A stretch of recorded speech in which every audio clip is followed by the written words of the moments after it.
Muchas gracias por acompañarnos en la presentación del libro de Nicolás Sánchez Albornoz, Trabajo, Inmigración Indígena en los Andes Coloniales. Este libro que muestro acá, que hemos coeditado el Banco Central de Reserva del Perú y el Instituto de Estudios Peruanos este año 2020. Este libro es parte de la colección de historia económica que ambas entidades vienen coeditando desde el año 2007.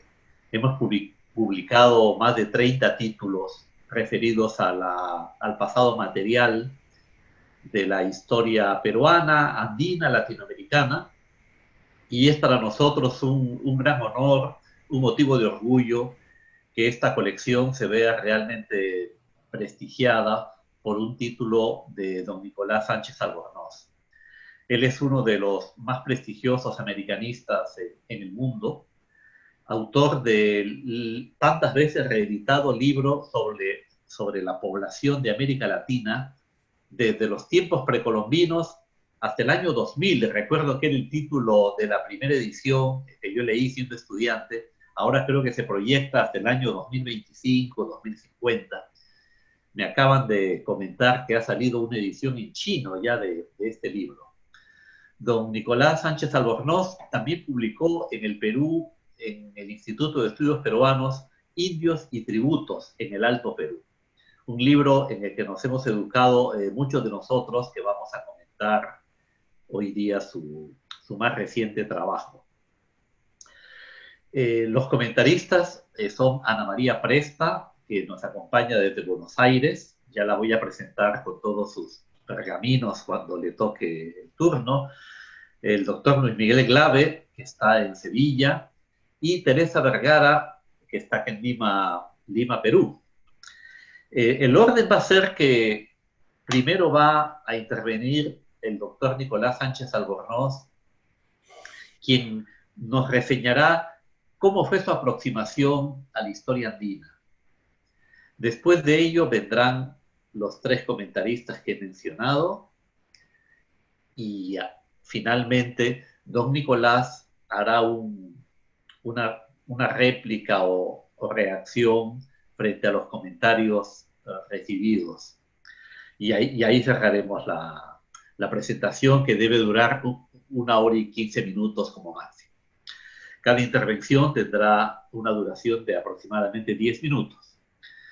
Entonces, le voy a dar primero la palabra a don Nicolás para que nos haga una reseña sobre su aproximación a los estudios andinos.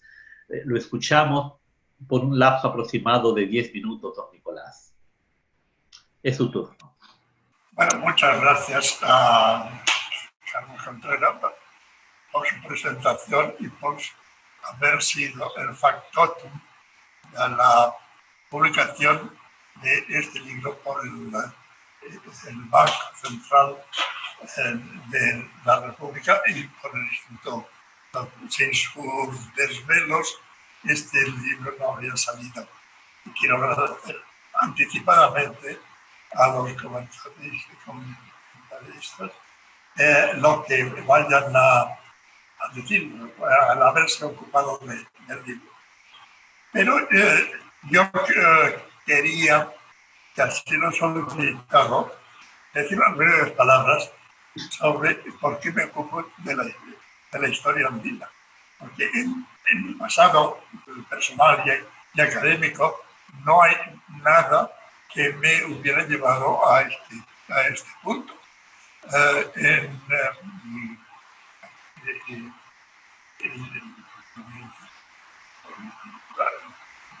vida académica empiezo en Madrid en los años 40 y entro a la Facultad de Filosofía y Letras, cuando me inscribo en la carrera de Historia de América, recién creada en ese momento y enseñada además por unas escuelas improvisadas, que no había especialistas en el tema, y además todo eso con un tinte imperial. Y evidentemente eso no me tentaba. Pero además en la solapa del libro aparece una referencia a que en esa circunstancia yo fui preso, fui a la cárcel, me fugué de la cárcel llegué a Francia y empezó un largo exilio que me llevó a Buenos Aires, donde me esperaba mi padre. Y allí tuve que empezar la carrera de nuevo, pero este comienzo abrió nuevas perspectivas intelectuales. Por un lado, tuve que cursar arqueología americana, que no conocía para nada, y que me puso en contacto con los originarios, una población con un sustrato de larga data que todavía pervivía en la Argentina, y es así como me dediqué de alguna manera a la arqueología y expediciones por mi cuenta a la Patagonia y relevamientos de pinturas rupestres, de artefactos. Es decir, que casi me dedico a la prehistoria argentina. Pero no fue así, hubo una serie de circunstancias que lo desencajaron. Por otro lado,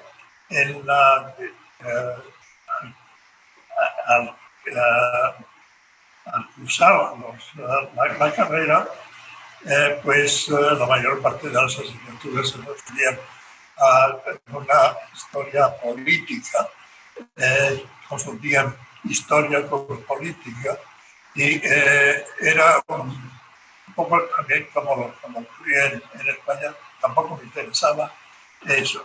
Pero en los trabajos prácticos sí entré en contacto con el Archivo General de la Nación de Buenos Aires, un repositorio magnífico que cuenta con dos fondos principales. Uno es los fondos sobre la Argentina independiente y después un fondo colonial sobre un periodo colonial argentino bastante limitado.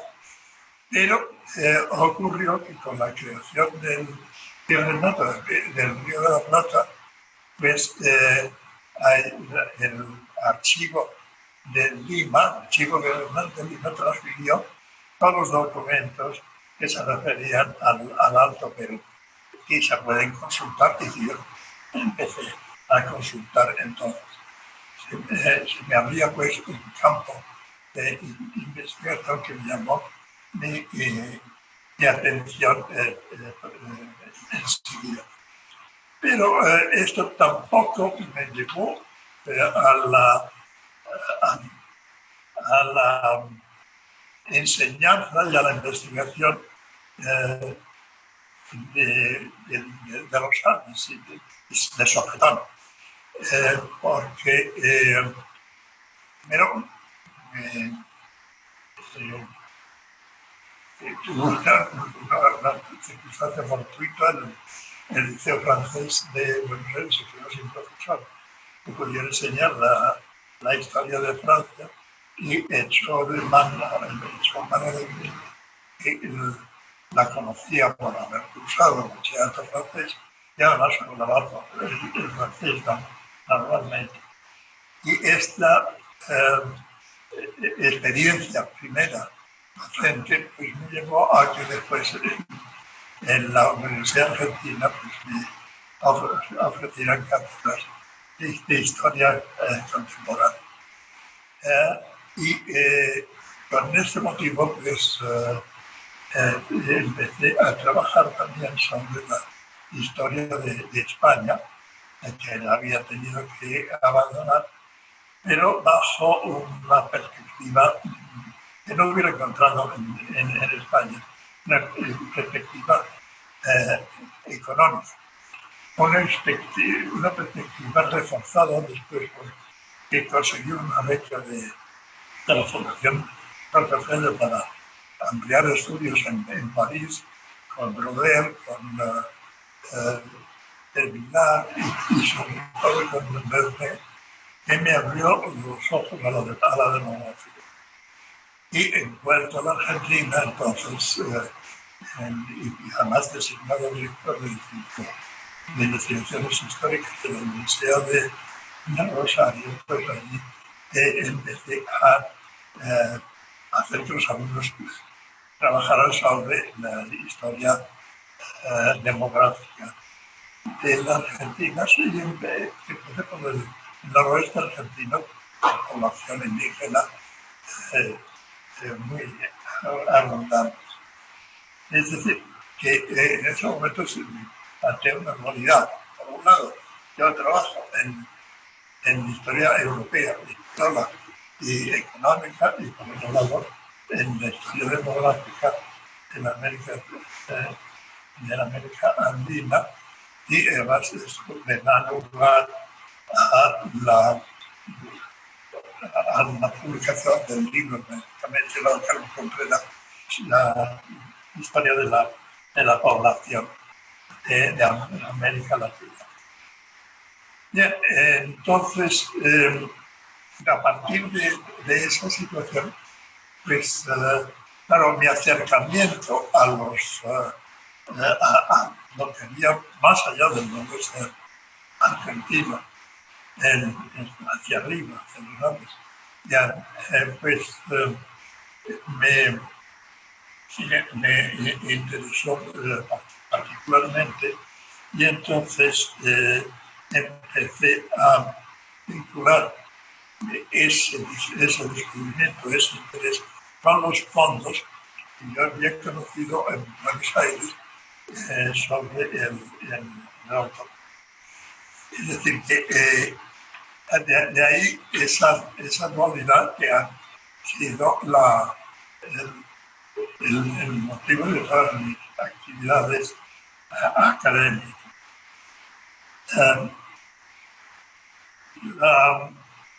Lo cierto es que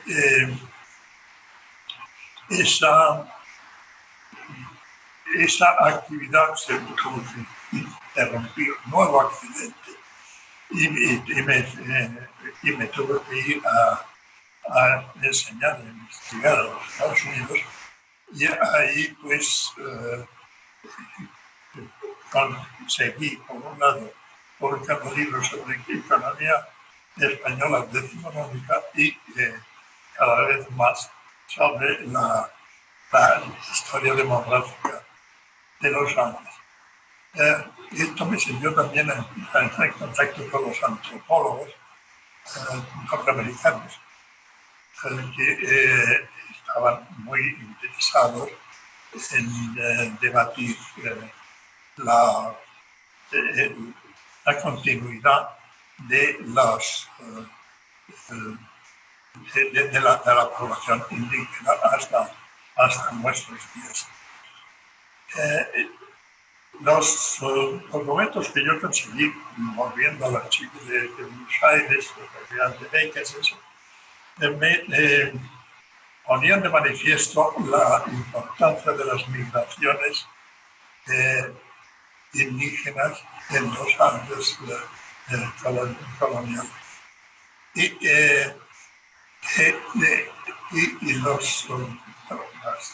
La explicación normal es el factor de expulsión, el factor de atracción, el que mueve a los hombres. Pero yo empecé a descubrir y a pensar que había un factor que ahondaba esos movimientos, y que eran las condiciones de trabajo. Las condiciones de trabajo eran las que estaban y entonces sobre esta noble vertiente que recoge el título del libro, Migraciones y Trabajo y Migración. Creo que estoy agotando los minutos que me han concedido, y entonces prefiero callarme y a lo mejor añadir alguna cosa más después como contestación. Muchas gracias. Muchas gracias, don Nicolás, por esa semblanza sobre su aproximación a los estudios andinos. Vamos a dar paso ahora a los comentarios de los tres presentadores. Comenzamos con Ana María Presta, quien es doctor en Historia por la Universidad de Ohio, en los Estados Unidos. Ella es profesora en la Universidad de Buenos Aires, experta en temas de historia andina, sobre población indígena en las regiones del Alto Perú. En el Instituto de Estudios Peruanos publicamos su libro Los Encomenderos de la Plata, uno de los títulos importantes de la historia de esta región. Te escuchamos, Ana María, por el espacio de 10 minutos también.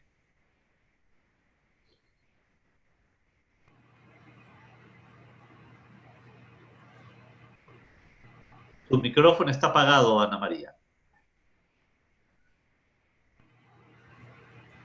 Muchas gracias, Carlos. Buenos días a todos y a todas.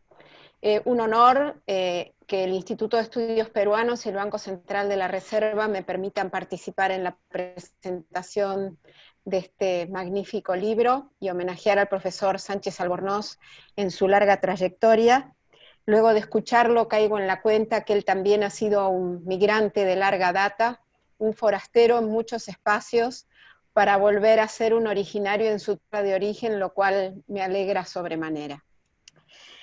Bien, más allá de felicitar calurosamente al profesor Sánchez Albornoz, porque para mí siempre será mi profesor, aunque nunca me haya dado clase en vivo y en directo, por este libro tan bienvenido como necesario, aludo inicialmente a la riqueza de, en sus palabras, y lo cito, los ejemplos hablantes que le permiten desplegar un abanico de notables transformaciones en las relaciones laborales indígeno-coloniales en los Andes centrales y especialmente los meridionales, sobre los que viene mayoritariamente la información de los padrones depositados en el Archivo General de la Nación de la Argentina. El profesor Sánchez Albornoz se sitúa en un siglo puente, el XVII, cuando la administración colonial y sus instituciones consolidadas comienzan a observar con preocupación el éxodo indígena de sus pueblos y se plantean extender las tasas sobre nuevas figuras fiscales surgidas de la sostenida migración indígena desde sus comunidades a específicas áreas rurales y urbanas. En este sentido, pondero la clara utilización de la oscura y problemática visita general de 1645 del virrey Marqués de Mancera, inspección que juzgo de factura dispar y desprolija, debido a visitadores que no cumplieron su cometido en numerosas jurisdicciones, pero de cuya información el autor limpia y selecciona distritos cuidados, articulando un diálogo inédito entre los actores sociales, curas, visitadores y curacas, que dan cuenta de las localizaciones, ocupaciones y resentamientos de indígenas situados no solo en espacios ajenos de acogida, sino en nuevos nichos fiscales, produciendo, en casos específicos, lo que el autor llama la sangría de las comunidades. Dicho esto, deseo plantear desde qué lugar me asiento para verter los breves comentarios que el IEP me ofreció efectuar para esta presentación. Dada la información sobre los distritos rurales y urbanos localizados en los valles mesotérmicos surandinos y sus yungas, y atento a mi experiencia de investigación en esa región, seleccioné para mi alocución los valles de Cochabamba y sus yungas, Chuquisaca, Tarija y Arequipa, en las facetas y variantes que plantea el autor, adicionando información, problematizándola y complejizando el panorama étnico, poblacional y laboral del sur andino. Historizando.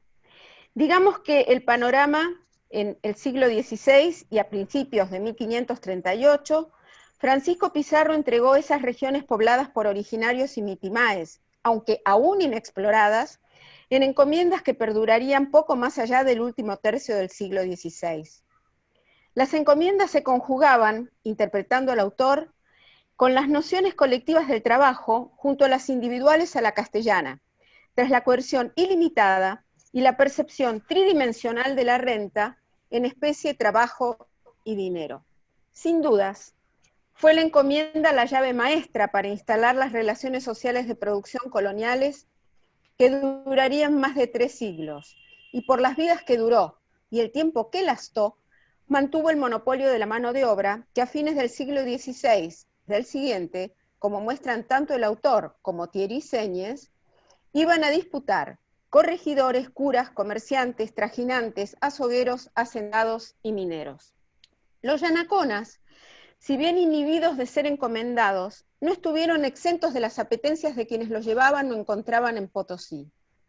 Señalo que cuando tesorero, corregidor y justicia mayor de Potosí, entre 1548 y 1550, el licenciado, acreditando facultades para modificar mercedes previas, hizo ampliación de cédulas de encomiendas de yanaconas que había emitido su predecesor, Gabriel de Rojas, y una en favor de su propio hermano, Diego de Zárate, solicitando al presidente Gasca la respectiva confirmación y, si posible, el engrosamiento con indios de la misma condición que el beneficiario, y cito a Polo, se buscará en la villa. Como si por entonces los yanaconas fueran piezas a capturar en vez de trabajadores voluntariamente afiliados a un español. Y si de trabajo no remunerado y explotación indiscriminada de la mano de obra habláramos, la década de 1550 fue, conforme a Sadurian, la etapa de oro de la encomienda, en tanto el tenedor solicitaba bienes y servicios sin a sus encomendados. Una vez instalada la tecnología del azogue en la década de 1570, formalizadas las mitas a Potosí y Huancavelica, otros actores competirán por la mano de obra, y los recientes pueblos de reducción comenzarán a sufrir el ausentismo y la fuga de sus tributarios para evitar los rigores de la coacción laboral, comenzando el lento deterioro de las comunidades recién fundadas, una vez que las ventajas de la mudanza a pueblos y la rebaja del tributo a la mitad por 2 años para solventar las construcciones y los traslados, lesionara la reproducción social de los aylus. Pero vayamos a los valles. Casi despoblada de los indios tomata asignados como originarios y habitada por mitimaes altiplánicos rápidamente huidos como los carangas, lipes, churumatas, calamas y selváticos como moyomoyo y juríes, la tardía fundación de San Bernardo del Valle de Tarija en 1574 necesitó mitallos de plaza, otro tópico desarrollado por el autor para la construcción tanto de la urbe como para la agricultura. A ella contribuyeron los chichas de sus recientemente fundados pueblos de reducción de Calcha, Talini y Cotagaita, en calidad de tallos tendarrunas, quienes según el licenciado Matienzo, estaban para obras públicas en las ciudades y asientos de minas, ubicados a no más de 12 leguas de sus reducciones, cobrando a razón de 2 tomines diarios y un cuartillo de maíz. Por largas décadas, los caciques de los chichas se quejaron de la mitad de plaza por administrar una población reducida, ya que sus indios habían acompañado a los españoles en cuanta entrada pasó por sus tierras desde 1535 en adelante, a más de haber servido como mitimaes estatales en regiones vecinas. Tendarrunas o mitallos de plaza de distinto origen los había en cantidad de 300 en La Plata, 1000 en Potosí y 500 en Porco, asientos mineros donde recibían mayor salario. Asimismo, en Tarija se replicaba otra figura de las que Sánchez Albornoz observa en la Lima de 1613, el esclavo asalariado a cuenta de terceros, aunque en los valles sureños el alquiler o concierto lo formalizaba el propietario del esclavo una vez finalizadas sus tareas en las viñas y la rotación en los diferentes emprendimientos del amo, quien embolsaba el salario oblado por el tercero, situación que no se destaca para la capital virreinal. Quien diría en primer marqués del Valle de Tojo, don Juan José Campero de Herrera, enorme propietario rural del surandino, rotaba y alquilaba a sus negros desde sus propiedades de Tarija a Lipes, de Lipes a Potosí y del asiento minero a Jujuy y Salta. Al igual que Tarija, los valles mesotérmicos de Cochabamba, Chuquisaca y Arequipa se vieron poblados por mosaicos multiétnicos que sugerían periplos migratorios colectivos direccionados por el Tahuantinsuyo y sus necesidades de abastecimiento y expansión, o por las políticas de las jefaturas étnicas que buscaban, en temples más benignos, consagrar su autarquía económica, fundamentada en la complementariedad interecológica. La residencia de altiplánicos en los valles goza de continuidad posterior a la caída del Tahuantinsuyo. Numerosos mitos estatales permanecieron y hasta litigaron por sus tupus recibidos en tiempos del Inca, litigios que enfrentaron por ellos, en ciertos casos, sus encomenderos. Nótese que todos los encomenderos de Cochabamba, como bien ponía también el profesor Sánchez Albornoz, al comienzo residentes en La Plata, en tanto la villa de Oropesa recién se fundó en 1571, poseían mercedes multiétnicas conformadas por los antiguos mitimaes del Inca. Rodrigo de Orellana contaba con indios doras, charcas, uruquillas, carangas, chilques y collas, que en 1573 fueron reducidos en el pueblo de Tiquipaya. Los de Juan de Carvajal y Alonso de Camargo, que pasaron en 1548 a Polo Ondegardo, eran soras, collas y mollos, reducidos en Santiago del Paso, también nombrado pueblo de Ondegardo, al igual que los soras del extremeño Gómez de Solís, que habitarían en Tapacarí, los reducidos en Cipecipe, que trata el autor, y que tuviera primero Francisco de Negral y luego le rentaran Hernando de Silva, eran soras, quillacas, carangas, pacajes y collas. Asimismo, Cochabamba cuenta con visitas tempranas a indios de las Yungas, espacio apetecido por los españoles, de donde muchos mitimaes fueron corridos por la propiedad privada o las mercedes de encomiendas cocaleras. Sánchez Albornoz cita las visitas tempranas de los conchucos de Ancash en 1543 y la de Huánuco en 1562 como ejemplos de los tres objetivos con que se destacan las numeraciones: inquisitivo, por desconocimiento y encuadre en el sistema colonial. Por haberme planteado en los valles mesotérmicos y previo a las estrategias migratorias coloniales masivas, incluyo a la visita de Pocona de 1557, encomienda de Francisco de Mendoza de indios cotas y chuyes desplazados por los incas, hecha por don Melchor de Orozco con acompañamiento de los frailes descalzos, una suerte de garantía y doble chequeo para nuestro autor, y publicada por María Ramírez de Valverde en 1970, y la de los mitimaes churumatas y charcas de Zacaca, Chayanta, la vecina Totora de 1560, hecha por Juan González y publicada por Raymond Schramm, autor de un ilustrativo libro, fruto de su tesis doctoral sobre Pocona y Misque en el período colonial temprano, quien abordó también la mano de obra local inmigrante y la introducción de las llamas en el tráfico de la coca de las Yungas hacia La Plata y Potosí, temas nodales en el libro del profesor Sánchez Albornoz.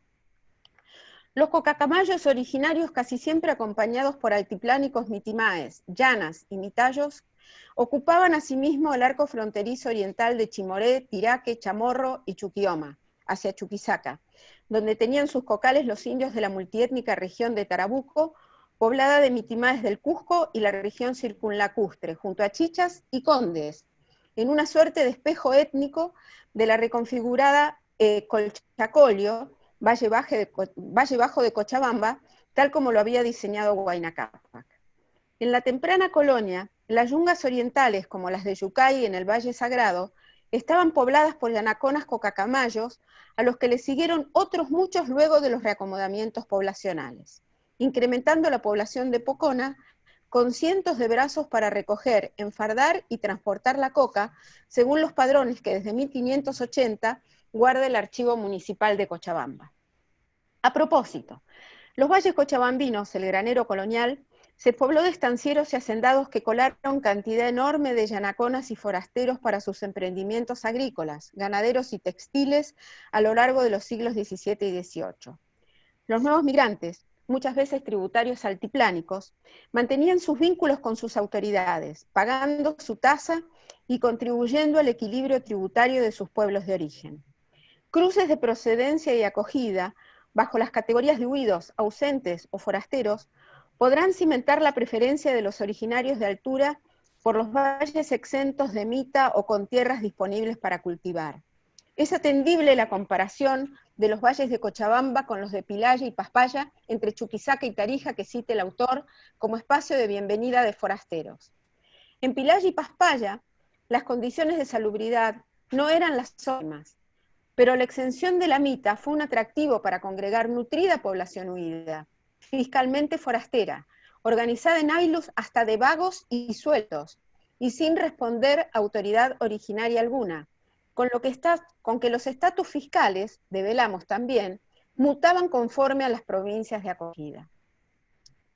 Como reflexión metodológica, para tomar la información cuantitativa y fiscal en pequeñas historias de vida que den cuenta del devenir de las aproximaciones más micro, de menor envergadura, más locales, podrían ofrecer pinturas más individuales que los frescos y colectivos de las amplias migraciones del siglo XVII, que registran las dos visitas generales, la de 1645 y la de la Palata de 1683.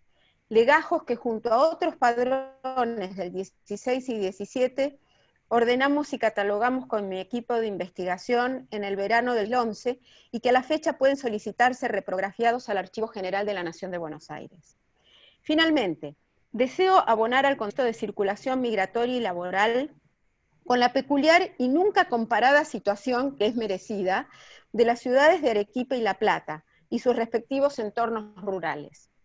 Situadas en valles privilegiados por el temple y la altura, que hacía agradable el establecimiento de los colonizadores, los valles comarcanos albergaron a migrantes incaicos e interecológicos de procedencia diversa, dejando de lado los desperdigados altiplánicos y cusqueños procedentes de Anta, haciendo pueblo en Cochavilca, también nombrado Huata, se habían asentado migrantes condes, junto a esos incas de privilegio que Luis Miguel Glave y María Isabel Remí citaron en su Ollantaytambo.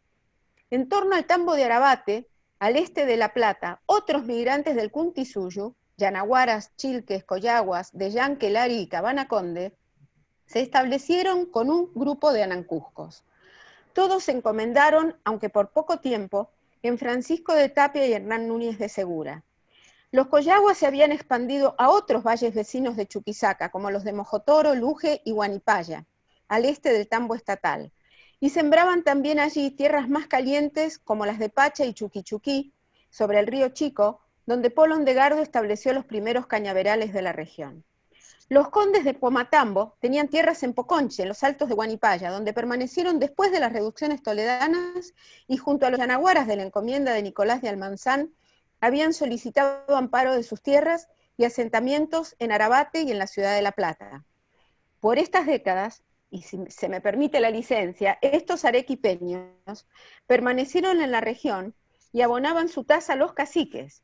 Los encomenderos comerciantes de La Plata, ciudad fundada en el mismo año que la del Misti, tuvieron negocios y casas en Arequipa, sobre todo los extremeños Gómez de Solís, Lorenzo de Aldana y de Figueroa. Por otro lado, las parroquias que el profesor Sánchez Albornoz nombra en los alrededores de Arequipa, en los bellos jardines de Chihuata, Paucarta y Characato, albergaron la encomienda de los chichas de Guasacache, aquella que se le escurriera, en sus palabras, a López de Caravantes en Vitor sin dejar rastro. Los chichas de Guasacache, de don Diego de Cabrera y Ulloa, están retratados en un padroncillo de 1608 de 20 fojas, situados también en el Archivo General de la Nación de Buenos Aires. Se trata de una de las joyas hablantes que se parangonan con otras de las tantas recuperadas por el profesor Sánchez Albornoz, donde los tributarios chichas mitimaes dan cuenta no solo de sus nombres y los de sus familias, sino de la cantidad de tupus, chacras, casas y solares en el pueblo de reducción, más sus cultivos. Creo que hemos excavado hondo en el repositorio porteño, que tanta información tiene aún por ofrecer, ¿verdad?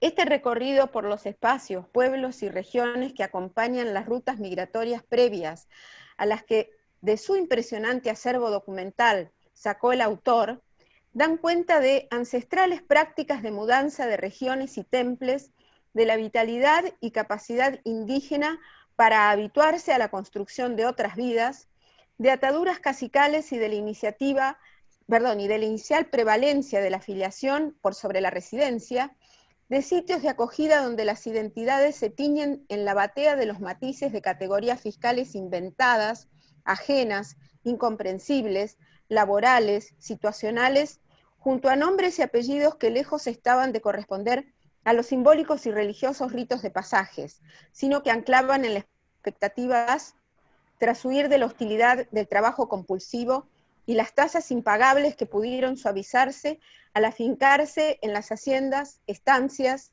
obrajes y oficios urbanos que aseguraran la supervivencia.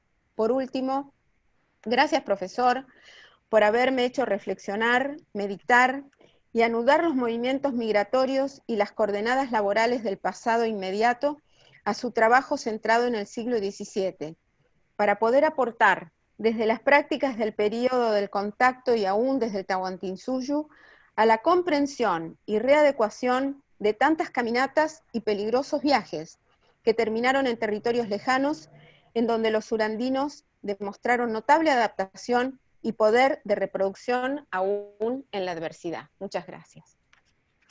Gracias a ti, Ana María, por un comentario largo pero sustancioso. Vamos a darle la palabra al doctor Luis Miguel Glave, actualmente en Sevilla. Él es doctor en Historia por la Universidad Pablo de Olavide, de dicha ciudad. Y es investigador en el Colegio de América de la misma universidad. Luis Miguel Glave es un prolífico autor sobre temas de la historia andina. Sus libros son numerosos y muy conocidos y ciertamente muy citados en el libro que hoy presentamos. Entre dichos libros se encuentran, por ejemplo, Trajinantes, el libro Vida, Símbolos y Batallas. En el Instituto de Estudios Peruanos le publicamos La República Instalada, sobre el papel de la prensa en el Cusco en los años iniciales del siglo XIX, y también es autor de un capítulo en el tomo 2 del Compendio de Historia Económica del Perú, que forma parte de la colección de Historia Económica que coeditan el Banco Central y el IEP. Luis Miguel Glave conoce el archivo de Indias como nadie y ha escrito numerosos artículos en los últimos años sobre la sociedad indígena de la época colonial. Te escuchamos, Luis Miguel, entonces, por el espacio de 10 minutos. Gracias, Carlos, por la presentación y por la invitación. Te faltó decir que también soy miembro de la Asamblea del Instituto de Estudios Peruanos y tengo otro libro que tú también editaste como coordinador de la colección, que es de Rosa y Espinas, sobre el siglo XVII. Y empiezo aquí diciendo que en mi trabajo, pues yo reconozco algunas influencias muy importantes, ¿no? Pero sin la menor duda, la influencia más notable siempre ha sido la de Nicolás Sánchez Albornoz, a quien tuve la suerte de conocer en Lima hace ya muchos años, y desde entonces siempre me he preciado de su amistad. En las inquietudes que yo he tenido para escribir las cosas que he escrito, los trabajos que he hecho, la estela del trabajo de Nicolás ha sido fundamental. Y por eso yo siempre reconozco la impronta que tiene Nicolás en mis trabajos y seguramente en muchos otros colegas, ¿no? Porque él es indudablemente uno de los investigadores del mundo andino más importantes que existen. Yo quiero llamar la atención para las personas que se conecten y vean este programa de presentación de este libro, sobre algo que me gusta mucho, ¿no? Y es que cuando Nicolás ya era un investigador que había madurado, como él mismo nos ha ido explicando en su presentación, y un historiador reconocido, era pues prácticamente desconocido en el Perú, ¿no? Eso lo podemos certificar, tanto Carlos Contreras como yo. Y fue el Instituto de Estudios Peruanos, en la época de Matos Mar, y probablemente con influencia de Heraclio Bonilla, que publicó un libro totalmente atípico en la colección del instituto, que fue Indios y Tributos en el Alto Perú. Un libro excelente, pues un libro señero, donde los haya, que además tuvo el Instituto de Estudios Peruanos, ya digo, probablemente por una razón artesanal, porque la la dinámica editorial, que gracias a Carlos Contreras se convirtió en algo más profesional en el Instituto de Estudios Peruanos, pues hizo que en el Perú se publicara un libro sobre historia boliviana, ¿no? Algo poco común, ¿no? Poco común. Luego ya se han publicado otras cosas, como por ejemplo el libro de Ana María. Entonces, ese es, digamos, como una introducción de Nicolás al Perú, ¿no? Y además, un personaje reconocido, pero que en el Perú todavía no se le había difundido. Libro que además en el Perú no tuvo la difusión que debió tener, ¿no? Yo recuerdo, doy testimonio de cómo ese libro no se vendía cuando se trataba de colocar libros en la naciente librería del Instituto de Estudios Peruanos. Pero era un libro que estaba en cualquier biblioteca de estudios andinos que se preciara, ¿no? Porque es un libro fundamental, que sigue siendo muy vigente. Y bueno, después de muchísimos años, al cabo de muchos pasos en la biografía de Nicolás Sánchez Albornoz, pues el Instituto de Estudios Peruanos, con la colaboración del Banco Central de Reserva, publica otro libro de Nicolás Sánchez Albornoz en su madurez, que es el libro que estamos aquí presentando y que, como ha dicho Ana María, yo creo que esta presentación debe ser también un homenaje a Nicolás, ¿no? Un homenaje a la labor que él ha realizado de una manera meticulosa, prolija, paciente, además sin grandes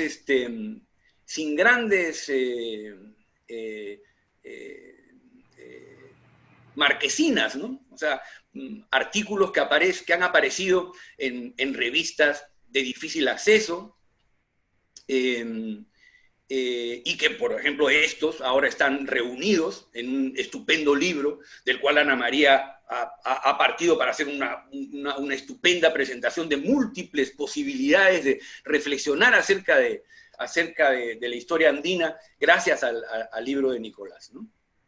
Entonces yo quiero saludar esto, ¿no? Quiero decir que me alegra muchísimo que haya sido el instituto el que haya publicado al cabo de tantos años otro libro de Nicolás Sánchez Albornoz, y que esto hace que esté al alcance de los jóvenes investigadores, de los jóvenes estudiantes e investigadores de la historia andina, que deben mirar, pues, gracias a este trabajo, la historia andina como un todo, ¿no? Es decir, no partirla en compartimentos estancos nacionales cuando era una sola y misma historia, ¿no? Entonces, esto es una de las cosas que yo quería señalar. Y otra cosa que me parece también muy importante decirle al público peruano, a los estudiantes, profesores que tengan a bien conectarse para ver esta presentación de este magnífico libro, que, como digo, quisiera que sea un homenaje a Nicolás, que saber que Nicolás no solamente es un gran investigador, ¿no? Sino que es un personaje de la historia del siglo XX, ¿no? Entonces, hay que reconocer, pues, lo que ha sido una trayectoria de sobresaltos, que lejos de haber quitado la energía para concentrarse en pensar en los indios originarios y forasteros migrantes del siglo XVII, en medio de tantísimas cosas que pasaron, Nicolás más bien se afianzó como gran historiador en ese trabajo silencioso, parte del cual, porque no es todo, figura en este libro que ahora se publica. Nicolás es hijo del gran historiador español Claudio Sánchez Albornoz, que además fue ministro en la República y presidente de la República en el exilio, gran medievalista, de tal manera que Nicolás, pues, lleva la historia en la sangre, ¿no? Y, como se dice, de casta le viene al galgo, ¿no? Y en su juventud, ¿no? En su juventud tuvo la circunstancia de caer preso por una acción muy simple de activismo universitario, lo cual lo llevó a entrar en huelgamuros, ¿no? Entonces, incluso para los que les interese, para que vean que lo que digo no es una exageración, Nicolás tiene dedicada una película, ¿no?, que se llama Los Años Bárbaros, ¿no?, que narra la historia de cómo don Nicolás Sánchez Albornoz, nuestro gran historiador, burló a la policía franquista y logró huir de la prisión, ¿no?, lo cual lo terminó llevando a la Argentina. Pasó muchos años fuera, en Argentina, gracias a lo cual tuvo a su disposición esa cantera magnífica de documentación de la cual Ana María ya ha hablado, y trabajó con unas perspectivas además combinando la historia de España con la historia de América, entrando en la historia económica, renovando la visión de la historia colonial americana, ¿no? Y luego en los Estados Unidos, hasta que regresó a España, donde fue, como dice bien, se señala en la carátula, en la contratapa del libro, el primer director del Instituto Cervantes. Y ahora nos está dando el honor de acompañarnos desde su refugio en Ávila, ¿no? Entonces, como digo, es una vida, es un personaje, ¿no? Es un personaje, no es solamente un historiador, y además es alguien generoso, porque yo lo he visto, que en cuanta invitación ha recibido para hablar de su andadura en la cárcel, de su vida, él siempre generosamente ha asistido y se presta para llevar adelante una campaña de recuperación de la memoria histórica en España, ¿no? Y siendo así un personaje de la España profunda, de la estela de la España republicana, es además un gran andinista por los trabajos que él ha hecho, ¿no? Entonces me parece que es de suma importancia que estos artículos que han estado dispersos, y alguno último, inédito, que aparezcan en esta edición del Instituto de Estudios Peruanos, ¿no? Ana María ha reflexionado sobre múltiples cosas. A mí también me gustaría mencionar cosas sobre lo que eran los originarios, los forasteros, lo que era ese mundo plástico y complejo del siglo XVII, el haber trabajado con esas fuentes que estaban tan maltrechas, esa visita de 1645, en donde los curas fueron comisionados para tomar los datos demográficos que interesaban para saber el cumplimiento de la mita, del tributo, etcétera, que nos ha dicho Ana María, y lo que me da una gran alegría, que su equipo los ha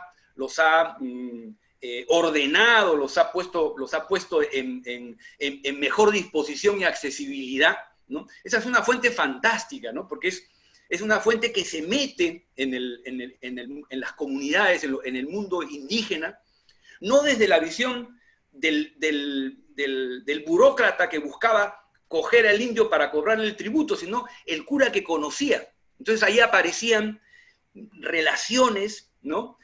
Organizaciones propias de una sociedad que estaba en mutación, pero que tenía elementos previos, y que Nicolás supo trabajar ya pioneramente, ¿no?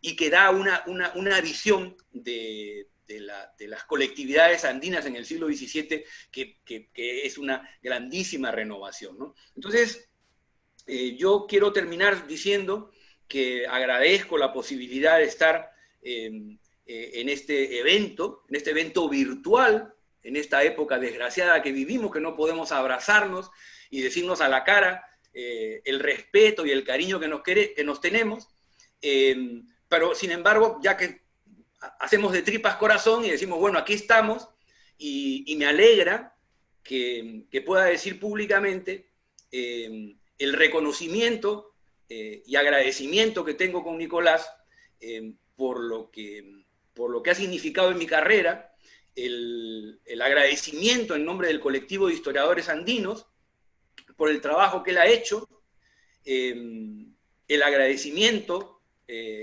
como ciudadano de su compromiso con el recuerdo de una memoria histórica que se quiere a veces tapar o ocultar, y mi felicidad porque en lo que fue mi casa, lo que es mi casa, el Instituto de Estudios Peruanos, se publique otro libro de don Nicolás Sánchez Albornoz, que es un acontecimiento editorial que también debemos, y también lo quiero decir para terminar, a la buena labor que siempre ha hecho Carlos Contreras en la edición de libros en el Instituto de Estudios Peruanos. Muchísimas gracias, y como digo, espero que estas palabras puedan ser escuchadas por lo menos por algunos cuantos estudiantes o jóvenes profesionales en el Perú, para que acudan a los libros de Nicolás, para que acudan a este libro, para que se motiven a las investigaciones y sepan que detrás de esas páginas frías donde se habla de muchas cifras, hay un personaje de la envergadura de don Nicolás Sánchez Albornoz. Gracias. Gracias a ti, Luis Miguel, por un comentario tan emotivo y merecido, sin duda, para don Nicolás. Vamos a darle la palabra a nuestra tercera comentarista de este libro, la doctora Teresa Vergara. Ella obtuvo su doctorado en Historia en la Universidad de Connecticut, en los Estados Unidos, su licenciatura en la Pontificia Universidad Católica del Perú, que es la casa de estudios donde se desempeña como docente en estos momentos. La doctora Teresa Vergara está preparando la publicación de su tesis de doctorado, pero mientras tanto se ha dado tiempo para publicar muchos artículos sobre la migración indígena a ciudades de la costa como Lima, de manera que es una gran conocedora del tema de este libro. También es quien dirige el programa de plan adulto de la Pontificia Universidad Católica del Perú. Te damos entonces, Teresa, los 10 minutos de rigor que estamos concediendo a los comentaristas. Te escuchamos. Muchas gracias, Carlos. Bueno, en primer lugar, ¿no? Quiero agradecer al Instituto de Estudios Peruanos y al Banco Central de Reserva por la invitación para presentar este libro tan importante, ¿no? Como señalaban tanto antes Ana María como Luis Miguel, el libro de Indios y Tributos, ¿no? En el Alto Perú, fue realmente un libro que marcó, ¿no? Gran parte de mi mirada, ¿no es cierto?, con respecto a cómo trabajar el tema de la población indígena, ¿no? Y en un primer momento yo empecé viendo más bien el área rural, ¿no? El tema del establecimiento de los pueblos de indios, y una de las cosas que me llamaba mucho la atención era, ¿no?, la rapidez con la cual en Lima, ¿no?, se hablaba de la existencia más bien de población afroperuana, de población española, por supuesto, pero en realidad no se hablaba tanto de población indígena, ¿no? Recuerdo que en ese momento se señalaba mucho, estoy hablando de la década del 80, ¿no? Que en realidad en Lima no habían indios y que en realidad la ciudad estaba habitada más bien, ¿no es cierto?, tanto por población española y sus esclavos, ¿no? Entonces, luego tuve la oportunidad justamente de leer el artículo, ¿no?, de el profesor Sánchez Albornoz sobre la Mita de Lima, ¿no? Y este trabajo, ¿no es cierto?, fue muy iluminador en ese sentido, y ahora justamente quiero felicitar, ¿no?, al Instituto de Estudios Peruanos y al Banco Central de Reserva por haber dado a luz este nuevo trabajo del profesor Sánchez Albornoz, que en realidad creo que el gran valor que tiene este trabajo es recoger, ¿no?, la reflexión de tantos años sobre temas que han sido tan importantes para él, ¿no? Creo que esto se refleja muy bien en el libro, desde la manera como está concebido, ¿no? El hecho de empezar, ¿no es cierto?, por las concepciones, llamar luego la atención, ¿no es cierto?, a la importancia de centrar al lector en el espacio, ¿no? Y luego ir, ¿no es cierto?, a los estudios de caso, ¿no? O sea, creo que es una mirada que permite al lector, ¿no?, entrar en la manera de pensar del autor, lo que muchas veces es muy difícil, ¿no? Muchas veces uno cuando lee un libro lo tiene que leer 2 veces porque no entiende muy bien, ¿no es cierto?, hacia dónde realmente el autor quiere ir. En este caso creo que se ve de manera muy clara, ¿no es cierto?, en realidad el derrotero por el que el libro va, ¿no? O sea, podemos ver realmente a la población indígena moviéndose a lo largo del territorio, de un territorio realmente muy amplio, ¿no? Y en eso, en realidad, quiero agradecerle al profesor Sánchez Albornoz el hecho de que en realidad del Alto Perú, ¿no es cierto?, se haya ido moviendo hacia otros espacios, ¿no es cierto?, ya de lo que es más bien el territorio de los Andes centrales, para en realidad ver, ¿no es cierto?, lo que sucede justamente con esta población indígena que, como él muy bien señala, se está moviendo todo el tiempo, ¿no? Pero que en este moverse ha en realidad llevado muchas veces a pensar que se enmascara a través de otras categorías, ¿no es cierto?, que él nos presenta y nos hace realmente problematizar, ¿no? Me parece realmente muy, muy iluminador, ¿no?, sus reflexiones tanto en sus trabajos anteriores como en realidad en sus artículos que están publicados nuevamente en este libro, ¿no?, pero que en realidad han sido reescritos, ¿no?, porque no están publicados tal cual, no están publicados recogiendo realmente la bibliografía que se ha publicado sobre este tema, ¿no?, su propia reflexión a través del tiempo, ¿no?, de cómo estos temas se han ido haciendo muy importantes, y yo no sé, ¿no?, pero interpreto un poco, ¿no?, que en realidad de haber hablado antes de tributos, de tributarios y mitayos, y hablar ahora de migrantes, creo que justamente es parte de esa reflexión, ¿no es cierto?, que lo hace ver que en realidad tributarios y mitayos era una manera de moverse, ¿no es cierto?, tal vez forzada, pero que ahora al hablar de migrantes nos enriquece el panorama, ¿no?, al hacer ver en realidad también esta capacidad de la población indígena para, ¿no?, encontrar formas a partir de las cuales, ¿no es cierto?, ir en realidad ubicándose en distintos espacios, ¿no? Algo que a mí me gustó muchísimo, ¿no es cierto?, de su trabajo de la década de los 80 y que además inspiró a muchos otros trabajos, es, ¿no?, el hecho de que o sea, su reflexión, ¿no es cierto?, había hecho notar cómo, ¿no?, esta caída demográfica, que obviamente el profesor Sánchez Albornoz en ningún momento, ¿no es cierto?, dijo que no es así, pero sin embargo esta caída demográfica en realidad podría ser vista, ¿no es cierto?, desde otra perspectiva, y que mucho de esta gente que se había movido no realmente había desaparecido, ¿no?, sino que en realidad estaba bajo otros nombres en otros lugares, ¿no?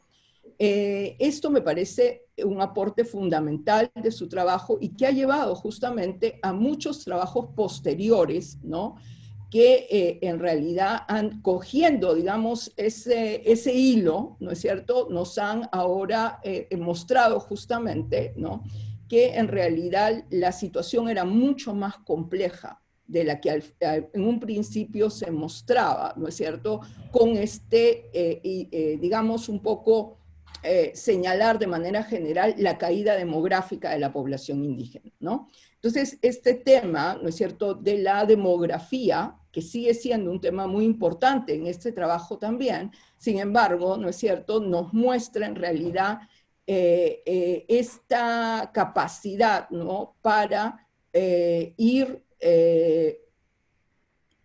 situándose, ¿no es cierto?, estos actores sociales en distintos espacios, ¿no?, y en realidad adquiriendo nuevas identidades, ¿no? Y en esto era otro elemento que me parece muy importante también en el trabajo, ¿no?, del profesor Sánchez Albornoz, ¿no? Cómo en realidad el hecho, ¿no?, de convertirse en un forastero, ¿no?, sin embargo, en realidad va a darle la posibilidad, ¿no?, de vincularse, ¿no?, con el lugar de acogida, ¿no es cierto?, tal vez tener, ¿no es cierto?, o insertarse dentro del grupo de parentesco, ¿no?, o al migrar a las ciudades, ¿no?, y ahí es donde en realidad yo recojo mucha de su influencia en mi propio trabajo, estos, ¿no es cierto?, forasteros que llegan a Lima y se establecen, ¿no?, ya en realidad se convierten en artesanos, empiezan, ¿no es cierto?, a tener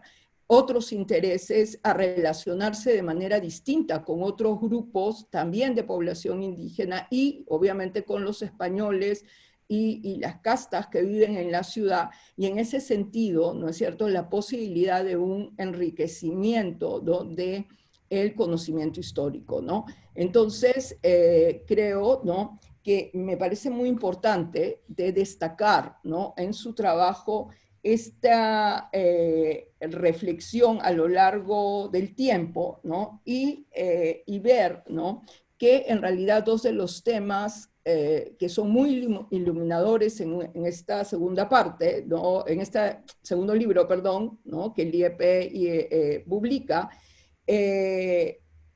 la demografía y la identidad, ¿no? En ese sentido, cómo es que construyen su identidad, ¿no?, a través de qué tipo de labores, ¿no?, a través de qué tipo de servicios, cómo se integran, ¿no?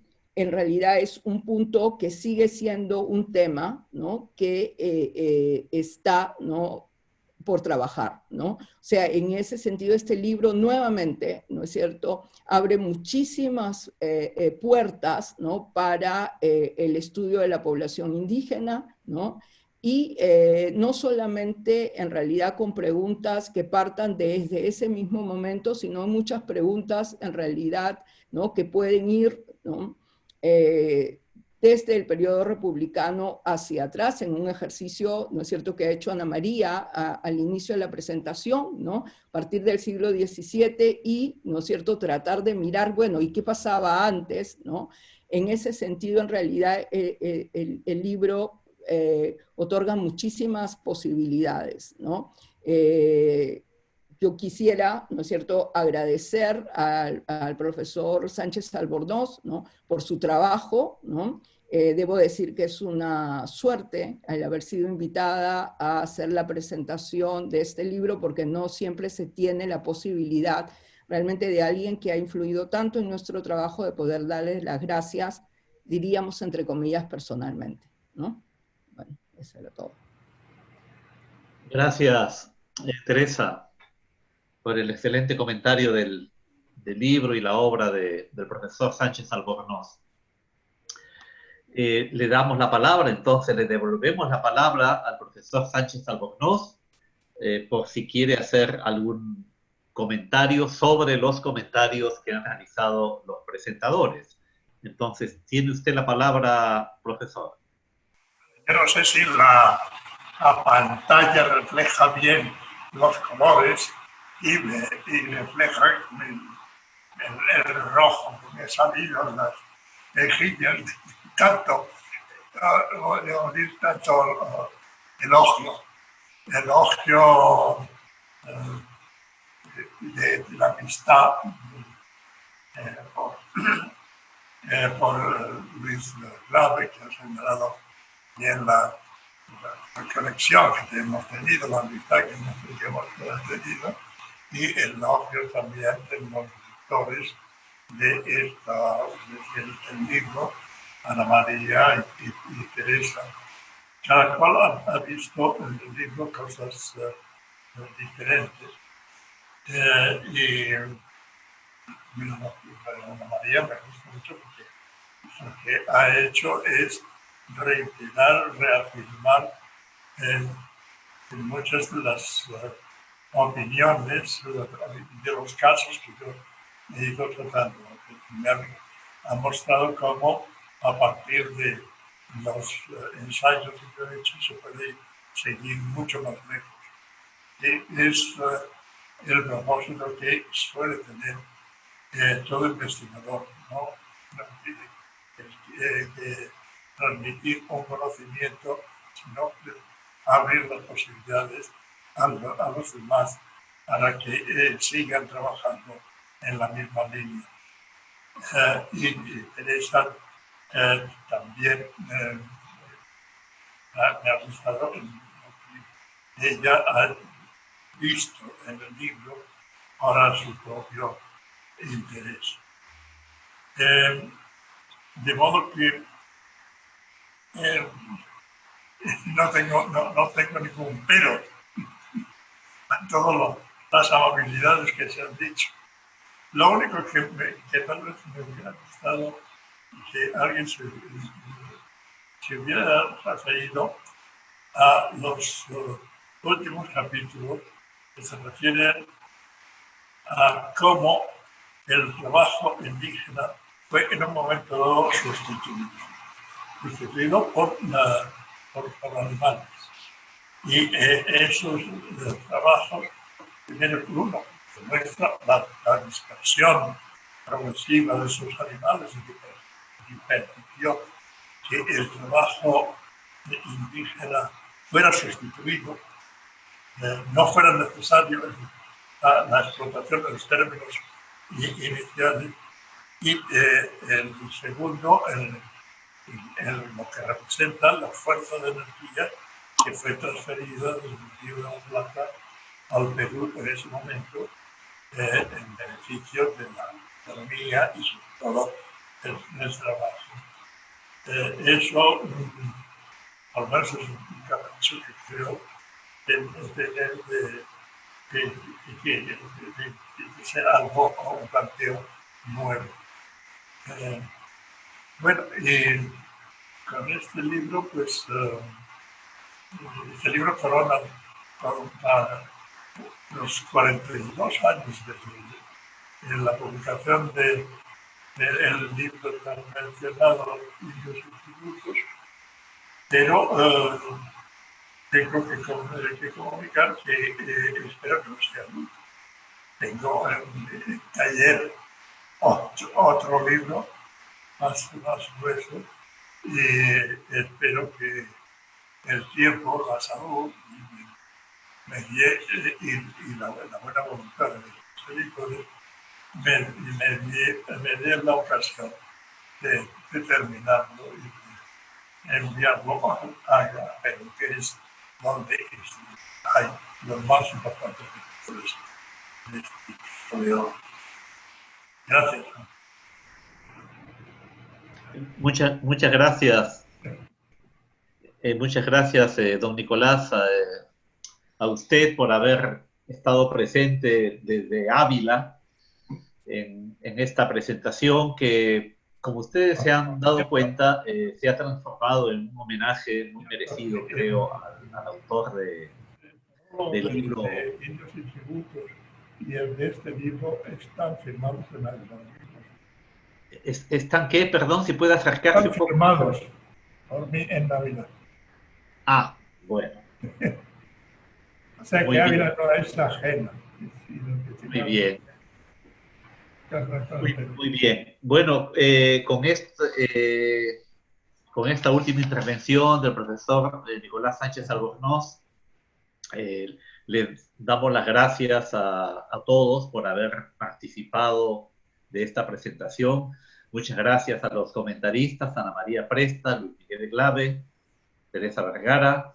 Gracias al profesor Sánchez Albornoz por acompañarnos y al Instituto de Estudios Peruanos y al Banco Central de Reserva por haber organizado el acto. Muchas gracias a todos. Damos por concluida la presentación.